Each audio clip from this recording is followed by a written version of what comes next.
peu importe son sexe, sa sexualité, le HPV est un virus redoutable. Il est passé, passe ou passera chez 80% d'entre nous. Il provoque plus de 6000 cas de cancer par an. Heureusement, contre les effets du papillomavirus, il existe un vaccin.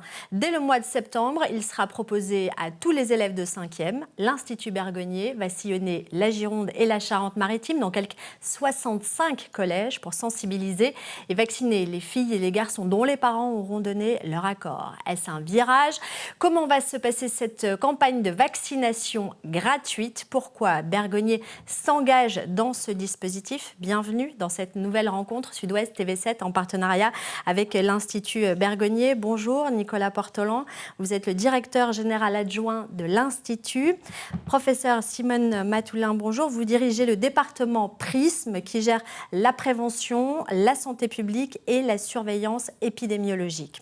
Guylaine Wilkins, vous êtes cadre de PRISM et vous allez nous raconter comment va se dérouler sur le terrain la campagne de vaccination des collégiens. Et puis Johanna Badiola, bonjour, vous dirigez les coopérations et la performance à l'Institut. Et justement, ce qui va se passer en septembre, c'est un beau dispositif collaboratif.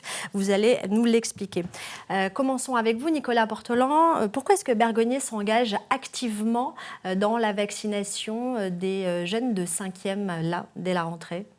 Alors cet engagement, il est naturel, ça fait partie vraiment des missions premières de l'Institut Bergonié qu'on connaît, qu'on reconnaît pour ses missions en matière de soins, d'enseignement et de recherche. Mais nous avons également cette mission de la prévention en général. Nous estimons que nous avons vis-à-vis de toute la population de Nouvelle-Aquitaine des droits et des devoirs en quelque sorte. Et donc nous devons aller vers cette population pour les informer, garantir une égalité d'accès à l'information et permettre un accès facilité à ce vaccin. Donc cette campagne de vaccination, souhaitée par le président de la République, relayée par l'Agence régionale de santé de Nouvelle-Aquitaine, elle rejoint un plan stratégique pensé par l'Institut Bergonié dans son projet d'établissement.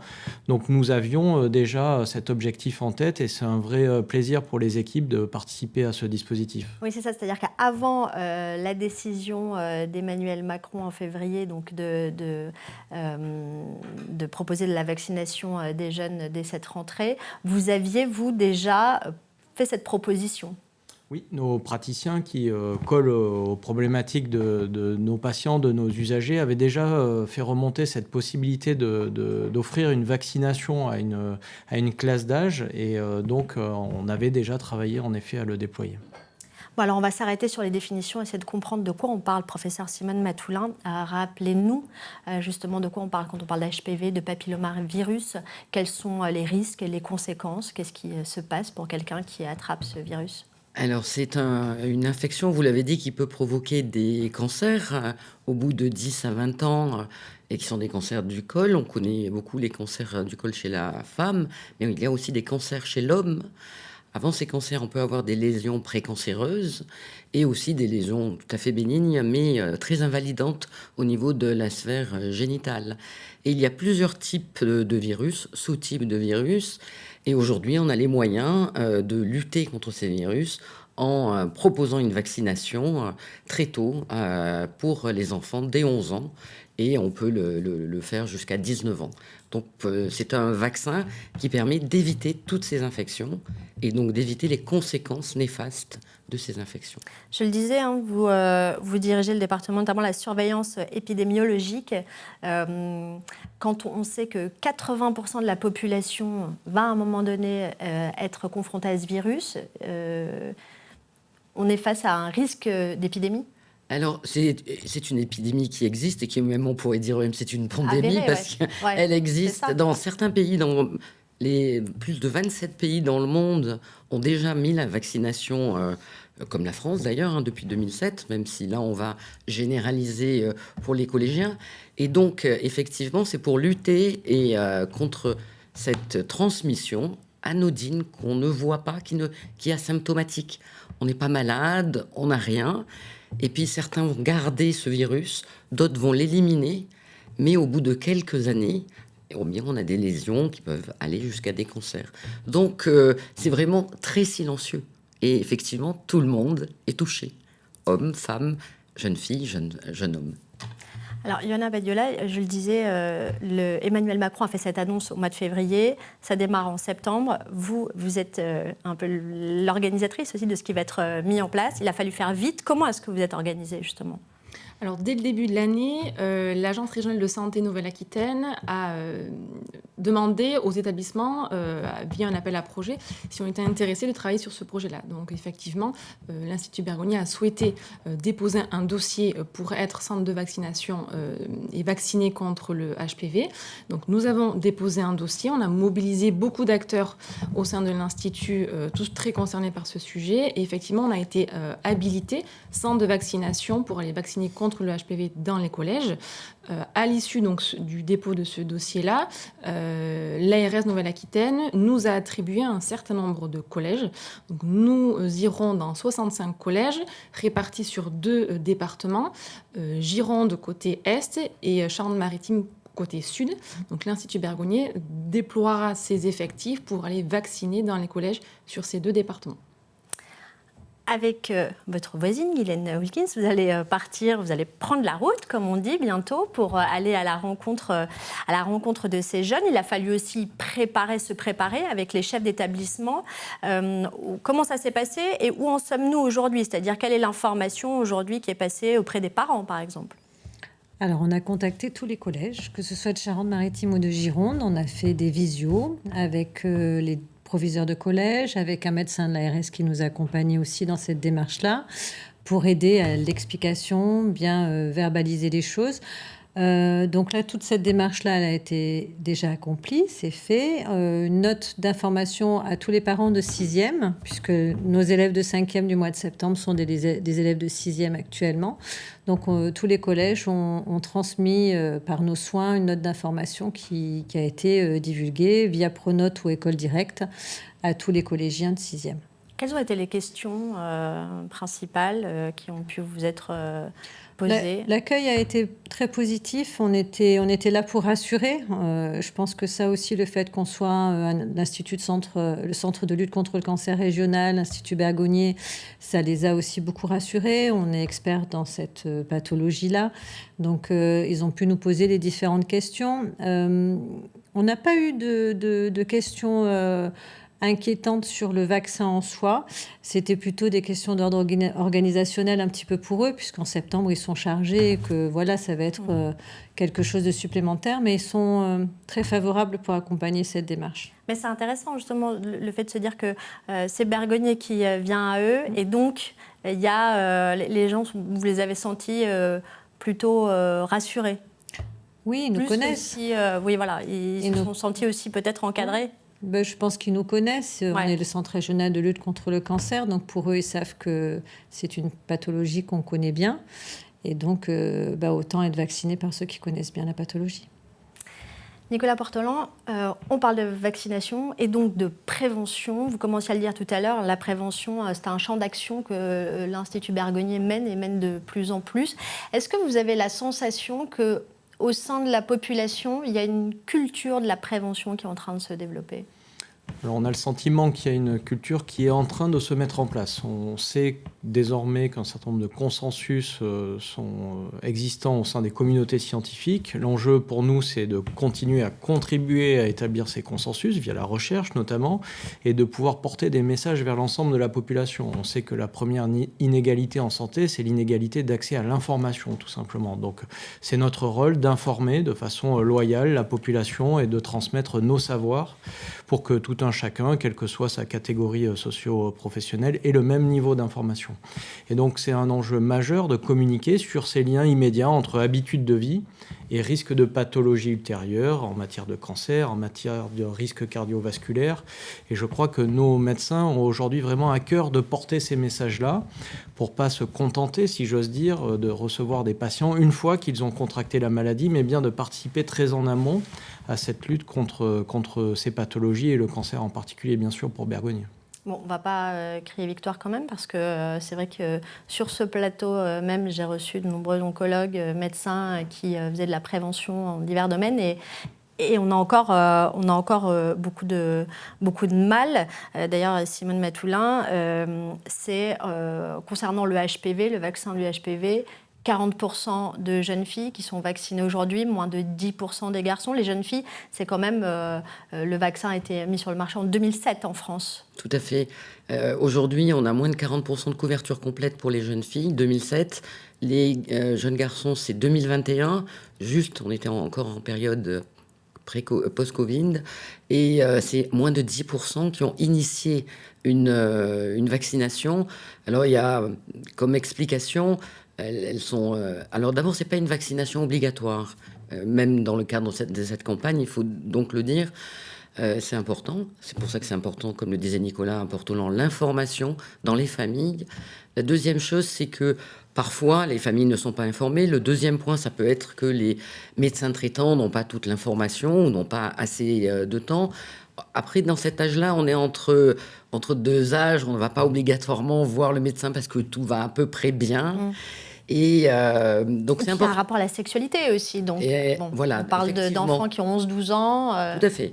Il y a ça. Donc c'est pour ça que la note d'information qui est diffusée aujourd'hui, c'est aussi pour que dans l'été, les familles puissent en parler et discuter. Et donc c'est bien une vaccination qui n'est pas obligatoire, qui est fortement recommandée, notamment par les professionnels de santé que nous sommes.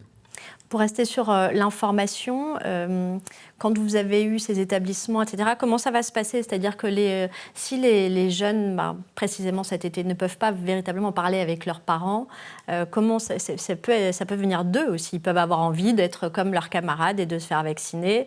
Comment est-ce qu'eux, ils vont trouver l'information à ce moment-là, à la rentrée, quand il va falloir prendre la décision ? Alors à la rentrée, forcément, on va faire une deuxième vague d'informations. Il y aura des autorisations parentales, bien sûr, à faire signer. Donc, ne seront vaccinés que les élèves volontaires qui auront l'autorisation parentale de leurs deux parents. Voilà. Ouais. Mais une information, une nouvelle information. Une nouvelle information va être relancée début septembre, peut-être même 2 fois sur le mois de septembre, de manière à ce que lorsqu'on commence la campagne de vaccination début octobre, tout le monde ait bien reçu l'information. Oui, parce que c'est une vaccination en 2 temps. En 2 temps. Donc, alors, comment ça va se passer sur le calendrier, justement ? Alors, il y a deux temps de vaccination. Une première dose qui se déroulera entre début octobre et les vacances de Noël. Alors, nous, on va essayer de terminer cette première campagne de vaccination, première dose début décembre, puisque la deuxième dose se déroulera entre avril et juin 2024, puisqu'il y a 6 mois entre les 2 doses. Et donc, on va essayer de terminer la première dose début décembre pour terminer la deuxième dose début juin, puisqu'on sait que mi-juin, entre le brevet et les conseils de classe de fin d'année, les établissements sont très pris. Il n'y a pas forcément tous les élèves présents sur site mi-juin. Je pense à ces jeunes qui, au moment où ça va arriver, de passer dans la salle où ils vont se faire vacciner, s'il y en a certains qui ont peur ou s'il y en a certains qui, finalement, avec leurs parents, ne s'étaient pas vraiment positionnés, il y a une séance de rattrapage. Oui, c'est-à-dire que déjà, on peut avoir différents cas de figure. Si on a déjà initié la vaccination et qu'on est dans son rappel, qui pourrait être la deuxième dose, on peut les vacciner au début. Donc on peut déjà rattraper des gens qui auraient commencé et qui veulent rentrer dans le système. Parce que ce qu'on peut dire aussi, l'intérêt de cette campagne, il est aussi lié au coût. C'est complètement gratuit pour les parents et les enfants, évidemment. Et donc, c'est complètement pris en charge par l'assurance maladie. Donc ça, c'est un élément important. Et c'est un élément important à vous dire par rapport, Nicolas le disait, aux inégalités socio-économiques, mais aussi aux inégalités territoriales. Vous me demandiez tout à l'heure, par rapport au qui est vacciné, pourquoi quelqu'un est vacciné, il peut y avoir aussi des inégalités territoriales liées aux professionnels de santé qui n'ont pas la possibilité obligatoirement de vacciner ou le temps.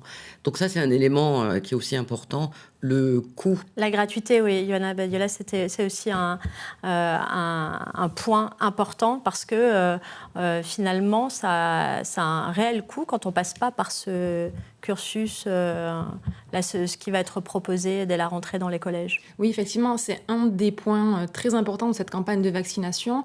Donc aujourd'hui, comme on l'a dit, il y a 2 doses sur ce vaccin-là qui est pris en charge, on va dire, à 2/3 par l'assurance maladie. Mais on a ce qu'on appelle aujourd'hui un ticket modérateur qui est de 35 € par dose. Aujourd'hui, il est pris en charge par les mutuelles, mais on sait que toutes les familles n'ont pas de mutuelle, et pour celles qui en ont, il y a quand même une avance des frais. Et aujourd'hui, effectivement, le gros plus, on va dire, de cette campagne-là, c'est qu'on touche toutes les populations, toutes les catégories socio-professionnelles, et donc ce vaccin-là, sur les 2 doses, est pris en charge intégralement via l'assurance maladie, et ce fameux ticket modérateur qui était en plus pour les familles sera pris en charge par l'État et par les ARS. D'où cette campagne de vaccination au sein même des collèges. Comment ça va se passer la rentrée? Je le disais, vous allez aller notamment toutes les deux dans ces collèges et superviser le lancement de cette campagne. Racontez-nous, qu'on ait un peu l'image en tête, comment ça va se passer? On n'est pas très sûr, hein. On n'y est pas encore. Non. Essayez de nous rassurer. Oui, non, on va partir. On commence par la Charente-Maritime. On commence au plus loin. Donc, dès le 2 octobre, on va partir. Donc, on va se partager, je pense, Johanna et moi, sur la première semaine pour le lancement, vérifier que tout roule. Mais il faut que les établissements qui vous accueillent aient déjà un minimum d'équipement. Non, alors on les a rassurés là-dessus. On leur a simplement demandé d'avoir une salle à disposition, table, chaise et si possible un frigidaire, un frigo pas loin. Sinon non pas, on amènera le matériel qu'il faut. Donc là j'ai l'image, je vous vois avec les glacières sur la route. Oui, nous aussi on s'imagine bien avec notre glacière sur la route, c'est tout à fait ça. Je voudrais qu'on revienne, on a commencé à l'évoquer tout à l'heure, mais la différence qu'il y a entre le taux de vaccination dans notre pays et dans d'autres pays, comme même en Europe, l'Espagne et le Royaume-Uni, plus loin l'Australie. Qu'est-ce qui se passe? Pourquoi? Alors oui, j'ai commencé à l'évoquer. C'est vrai que ce qu'on appelle la couverture vaccinale, on a beaucoup entendu parler il y a quelques mois. La couverture vaccinale est de près de 70, voire 80, voire plus, en Australie, en Espagne, en Angleterre, mais aussi dans des pays d'Europe du Nord. Alors, alors il y a la notion que c'est à un âge particulier où on n'est pas dans les vaccinations obligatoires. Il y a aussi peut-être un effet culture, un effet lié à la sexualité, qui a été beaucoup lié à ce vaccin, vous en avez parlé, et à la discussion dans les familles. Et puis il y a de l'information. Nicolas Portolan, je pense qu'elle est capitale. Connaître l'information pour savoir les conséquences potentielles de cette infection. Et le dernier point, je pense que pendant un temps, on n'a pas vacciné les garçons à la marge. Et on a fait porter le poids plutôt sur les filles, parce qu'on parlait des cancers du col de l'utérus. Or, il y a des cancers ORL. Aujourd'hui, parce qu'on ne savait pas, excusez-moi, on ne savait pas, on ne connaissait pas le poids du cancer ORL. On pensait que alcool, tabac, ce qui est toujours vrai, bien sûr. Mais il y a aussi maintenant ce virus. Voilà. On ne connaissait pas l'importance en pourcentage, et ça varie dans nos régions en France. Et donc, proposer aux garçons et aux filles, à mon sens, est quelque chose qui est plus simple pour les familles. De dire garçon, fille. Une fois qu'on connaît l'information, qu'on comprend que c'est pas que les filles, c'est les garçons aussi, on peut couper justement la transmission du virus dont vous parliez tout à l'heure. Et c'est aussi peut-être une information auprès des médecins généralistes, c'est ça aussi, c'est attirer l'attention de tous les soignants. C'est exactement ça, et pour le coup bénéficier un peu de notre retard entre guillemets vis-à-vis d'autres pays pour bénéficier de leur retour. Et c'est vrai qu'on cite souvent l'Australie pour dire que c'est un pays qui a éradiqué le cancer du col de l'utérus, c'est-à-dire qu'on ne parle pas d'un hypothétique résultat, on parle véritablement d'un lien immédiat entre une vaccination massive d'une classe d'âge et le fait qu'on a très drastiquement baissé un certain nombre de cancers, et notamment le cancer du col. Donc ça, c'est combien de temps, pardon? Enfin, à peu près, c'est sur une vingtaine d'années. Tout à fait. Une vingtaine d'années.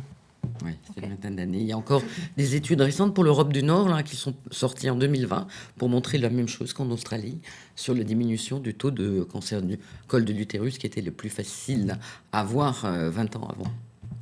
Bon, on s'est rencontrés il y a quelques jours. Vous m'avez fait part de votre enthousiasme. C'est un moment important, presque joyeux. J'imagine quand on se dit ça y est, les choses avancent. C'est comme ça que vous le vivez, chacun? Oui, je pense que c'est un véritable c'est concret. Voilà, ça devient concret. On discute, on rencontre. On sait qu'on aura des freins, voilà. Mais voilà, c'est intéressant d'expliquer. Et de faire de l'information en amont de la maladie. C'est quand même c'est pourquoi on est dans un centre qui est aussi promoteur de santé. On a aussi ce label-là qui est important pour nous.